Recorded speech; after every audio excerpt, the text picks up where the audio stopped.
بسم اللہ الرحمن الرحیم۔ السلام علیکم۔ روزانہ واقعات سننے کے لیے اس چینل کو سبسکرائب کریں۔ سلطان جہانگیر کے زمانے میں ایک دفعہ شاہی مستورات حضوری باغ میں تقریب کی تاریخ پر آئیں۔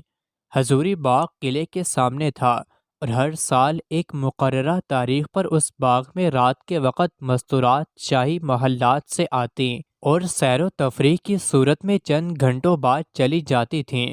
اس باغ کے اندرونی جانب طلبہ کے کمروں کی قطار تھی۔ اس وقت طلبہ اور دیگر ہر قسم کے مردوں کو باہر جانے کا حکم ہو گیا اور سب چلے گئے۔ معمول کے مطابق مستورات اندر آ گئیں اور سیر و تفریح کے لیے باغ میں مقررہ وقت گزارا تو بادشاہ کی لڑکی جو نیک تینت اور صوفیانہ مزاج رکھتی تھی، اس نے جب واپسی سے چند منٹ باقی تھے نماز کی نیت باندھ لی تاکہ کچھ نفل یہاں بھی پڑھ لے۔ واپسی کی نوبت نقارہ نماز پڑھتے ہوئے بچ گئی، لیکن اسے معلوم نہ ہوا اور اس کی دو خاص خادمہ بھی یہ سمجھیں کہ شاید وہ چلی گئی ہے۔ اس خیال سے وہ بھی جلتی جلتی دوسری مستورات کے ساتھ نکل گئیں۔ نوبت بجتے ہی تمام طلبہ اپنے اپنے کمروں میں آ گئے اور گیٹ بند کر دیا گیا کیونکہ رات کو گیٹ بند رہتا تھا، لیکن لڑکی نماز سے فارغ ہو کر جب گیٹ پر پہنچی تو اسے بند پایا۔ بہت گھبرائی چونکہ سردی کا موسم تھا اور شاہی مزاج تھا۔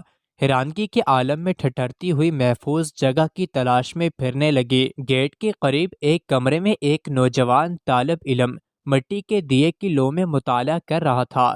طالب علم اسے سردی سے کامتا ہوا دیکھ کر سمجھ گیا کہ شاہی محلات کی کوئی حسین و جمیل لڑکی باہر رہ گئی ہے اور اضطراب کے عالم میں ہے۔ طالب علم چراغ اٹھا کر باہر آ گیا اور اشارے سے لڑکی کو کہا کہ کمرہ تمہارے لیے خالی ہے اور درویشانہ بستر میں سردی سے امن حاصل کرو۔ لڑکی سردی کی وجہ سے فوراً اندر چلی گئی۔ نوجوان طالب علم باہر چراغ کے سامنے مطالعہ کر رہا تھا کہ دل میں شیطانی وسوسہ پیدا ہوا کہ حسن و جمال میں ڈوبی ہوئی ایک لڑکی تنہائی میں تیرے پاس موجود ہے، کم سے کم اسے کوئی نہ کوئی بات چیت تو کر لے۔ لیکن دوسری طرف خوف خدا کے تحت یہ خیال آیا کہ اگر فعل شنی کا ارتکاب ہو گیا تو اس کی سزا جہنم ہے اور جہنم کی آگ کون برداشت کرے گا۔ پھر دل میں سوچا کہ پہلے انگلی کو دیے پر رکھ کر اس پر آزمائش کر لی جائے، اگر انگلی نے برداشت کر لیا تو پھر مزید کام کروں گا۔ اس خیال سے اپنی انگلی دیے پر رکھی اور انگلی جلانے لگا۔ اندر سے لڑکی بھی یہ ماجرا دیکھ رہی تھی۔ جب تمام انگلی جل گئی اور درد برداشت سے باہر ہو گیا تو دل میں کہنے لگا یہ عذاب برداشت نہیں ہوگا، لہٰذا بدکاری سے باز رہنا بہتر ہے۔ کچھ دیر آرام لیا تو پھر وہی وسوسہ دل میں پیدا ہوا۔ پھر اس نے دوسری انگلی دیے پر جلا دی، پھر کچھ دیر کے بعد تیسری، چوتھی اور پانچویں انگلی بھی جلا دی۔ گویا کہ اس نے موقع پانے کے باوجود بدکاری سے بچنے کے لیے ایک ایک کر کے اپنی ساری انگلیاں جلانا شروع کر دیں۔ یہ تمام ماجرا لڑکی بھی دیکھتی رہی۔ اتنے میں تلاش کرنے والے آدمی بھی پہنچ گئے اور انہوں نے طالب علم سے شہزادی کے متعلق پوچھا تو اس نے اندر اشارہ کیا۔ وہ لڑکی کو لے کر محل پہنچے تو وہاں کہرام مچ گیا کہ شہزادی طالب علم کے کمرے سے نکالی گئی ہے، جس کی وجہ سے والدہ نے بھی اسے گلے نہ لگایا۔ صبح جب دربار سجایا گیا تو سب سے پہلے یہ ماجرا جہانگیر کے سامنے پیش ہوا۔ جہانگیر نے لڑکی کو حکم دیا کہ اپنی سزا خود تجویز کرے۔ لڑکی نے جواب دیا، بتاؤ مجھے کس جرم کی سزا دینے کی بات کی جا رہی ہے؟ جرم ثابت کرو، پھر جو چاہو سزا دے دینا۔ بادشاہ نے کہا، ثبوت کی کوئی ضرورت نہیں، کیونکہ تجھے ایسی حالت میں لایا گیا ہے کہ ہر خاص و عام میں تیری بدکاری کی شہرت ہو چکی ہے۔ شہزادی نے کہا، میں اپنی پاک دامنی اور عفت و عصمت میں دو ثبوت پیش کر سکتی ہوں۔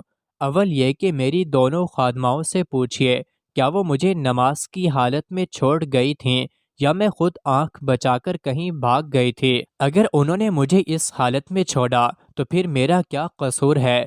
دوم یہ کہ اس طالب علم کا شیطانی حملے سے بچنے کے لیے تمام انگلیوں کا جلا دینا میری اور اس کی پاک دامنی کا کھلا ہوا ثبوت ہے۔ لڑکی کے ثبوت سے معلوم ہوتا ہے کہ عقل مند لڑکی بھی طالب علم کی انگلیاں جلانے والے معاملے کو سمجھ گئی تھی کہ وہ نفس پر قابو پانے کے لیے اپنے آپ کو اس مشقت میں ڈالے ہوئے تھا تاکہ وہ فعل شنی سے بچ جائے۔ جب طالب علم کو شاہی دربار میں بلا کر انگلیاں جلانے کا حال پوچھا گیا تو طالب علم نے تمام واقعہ سچ سچ بیان کر دیا اور شہزادی کی پاک دامنی روزے روشن کی طرح ثابت ہو گئے۔ پھر ان کی ایمانداری اور پاک بازی پر آفرین کہتے ہوئے بادشاہ نے انہیں معاف کر دیا۔ مزید ایسے ہی ویڈیوز کے لیے چینل کو ضرور سبسکرائب کریں۔